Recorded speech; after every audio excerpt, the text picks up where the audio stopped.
కనిష్క గుడికి వెళ్ళిన తర్వాత పూజ జరిపించుకుని తిరిగి వస్తూ ఉంటుంది.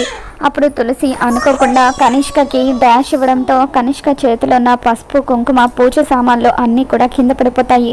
దాంతో సారీ అండి అంటూ తులసి కనిష్కకి సారీ చెప్తూ ఉంటే కనిష్క మాత్రం తులసితో గొడవ పడుతూ ఏ కళ్ళు ఎక్కడ పెట్టుకొని నడుస్తున్నావే, నీకు అసలు బుద్ధుందా అని చెప్పి అంటూ ఉంటుంది. దాంతో తులసి మీరు చాలా ఎక్కువ మాట్లాడుతున్నారు, మర్యాదగా నోరు అదుపులో పెట్టుకోండి అని చెప్పి అంటూ ఉంటుంది. పెట్టుకోకపోతే ఏం చేస్తావని చెప్పి కనిష్క అనడంతో అప్పుడు తులసి తోలు తీస్తాను అని చెప్పి కనిష్కకి వార్నింగ్ ఇస్తూ ఉంటుంది. గుడిలో ఉన్న అందరూ కూడా గుమ్మిగుడి వాళ్ళని చూస్తూ ఉంటారు.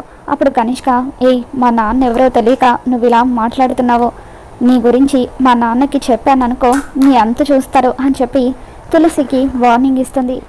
నీ ఇష్టం వచ్చినట్టు చేసుకోపో అంటూ తులసి గుడిలో ప్రదక్షిణలు చేస్తూ ఉంటే మా డాడీ కంటే ముందుగా నేనే నీ అంత చూస్తాను అని చెప్పి కనిష్క ప్రదక్షిణలు చేస్తున్న తులసి దగ్గరికి వచ్చి కావాలని తన చీర కొంగుని వెనుక నుండి వచ్చి అక్కడున్న మంటల్లో పడేస్తుంది. దాంతో తులసి చీరకు మంటలు అంటుకోవడంతో తులసి ఎంతగానో భయపడిపోతూ ఉంటుంది.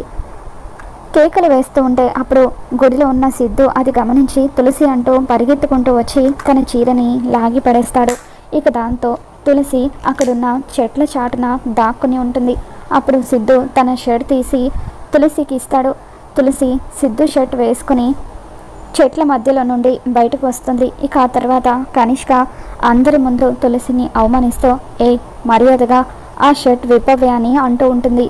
ఎందుకు అని తులసి అంటూ ఉంటే అది నాకు కాబోయే వాడి షర్ట్, నాకు కాబోయే మొగుడి షర్ట్ నువ్వు వేసుకోవడం ఏంటి, మర్యాదగా దాన్ని విప్పి ఇచ్చేసే అంటూ తులసిని అందరి ముందు ఘోరంగా అవమానిస్తూ ఉంటుంది. మరి రాబోతున్న ఎపిసోడ్లో ఏం జరగబోతుందో మళ్ళీ మన ఛానల్లో తెలుసుకుందాం. ఈ వీడియో మీకు నచ్చినట్లయితే తప్పకుండా లైక్ చేయండి.